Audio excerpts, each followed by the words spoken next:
Hello and welcome everyone to the latest rendition of our weekly server fantasy series, the CUFL Recap.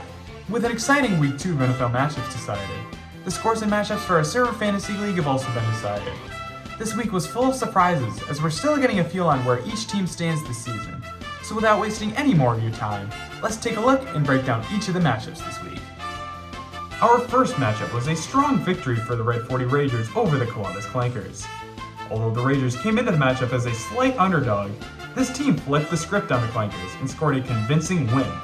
Ragers running backs led the charge this week, as Christian McCaffrey and Jahmyr Gibbs combined for 42 points for the Ragers, keeping the Clankers at bay and raging their way to their first win of the season. As for the Clankers, it was a really disappointing underperformance. A week ago, Derrick Henry was the hero of this team, putting up the most points out of any running back in Week 1. However, this week, the running back was their downfall, inexplicably. Henry's monster performance was followed up by just 23 rushing yards on 11 attempts. The Clankers hope that next week they can prove this week was a fluke and get on the right track.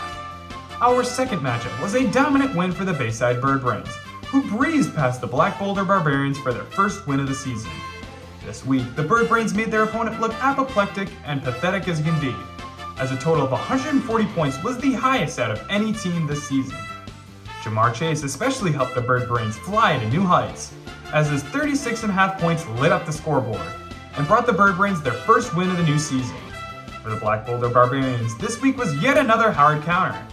Despite Lamar Jackson's 26 points keeping the Barbarians in contention, 140 points was too much of an elixir deficit to overcome. Ben's team finds themselves in a situation that they really haven't found themselves at 0-2, so they're hoping to avoid getting tilted and stop their ladder losing streak next week.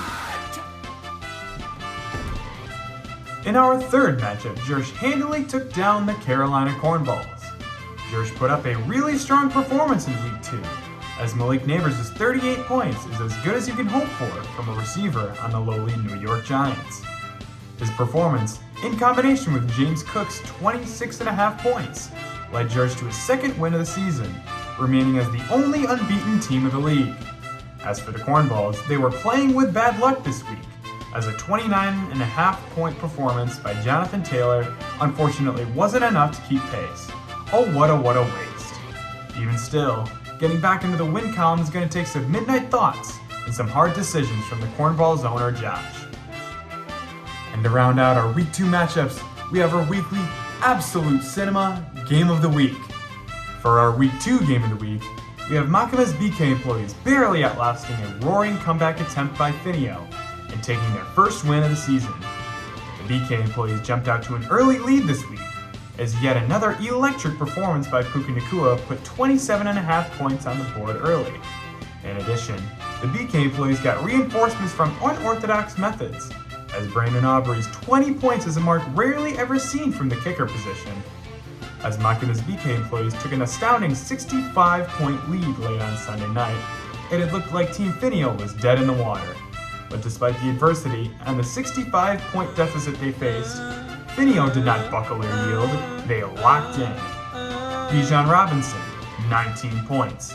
Bucky Irvin, 18 points. Amon-Ra St. Brown, a staggering 39 points.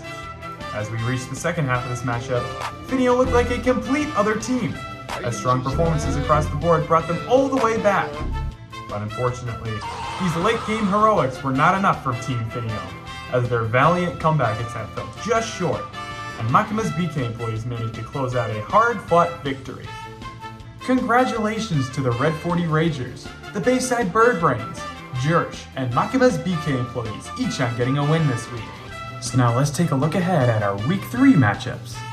We have the Columbus Clankers taking on the Black Boulder Barbarians, the Carolina Cornballs taking on the Red 40 Ragers, Makima's BK employees taking on the Bayside Birdbrains, and Finio taking on Jersh.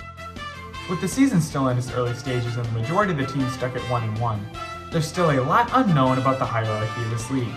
Despite not knowing who the true contenders of the league are, we know that any of these teams could end up being one. Will your team be the first one to declare itself a true competitor of the league? Find out next time on the next rendition of the CUFL Recap.